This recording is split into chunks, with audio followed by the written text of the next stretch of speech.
Hello everyone, this is Khaldan from Kanen Coffee. Today we're gonna test this Pasquini Livia 90 espresso machine after making tune-up and I replaced the water pump. This is from 2005 and replaced the flow meter. Let's go ahead and test it and make an espresso shot.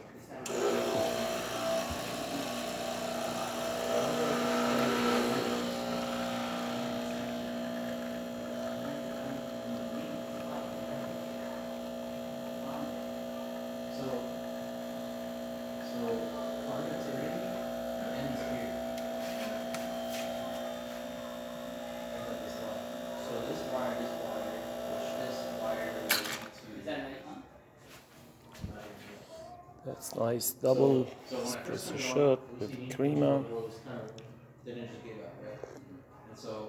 and tasty too. It's just hot water.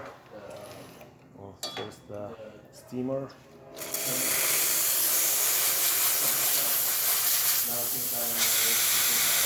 This is great.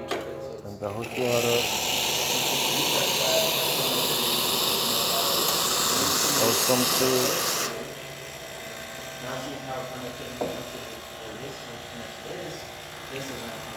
That's nice. Thank you for watching.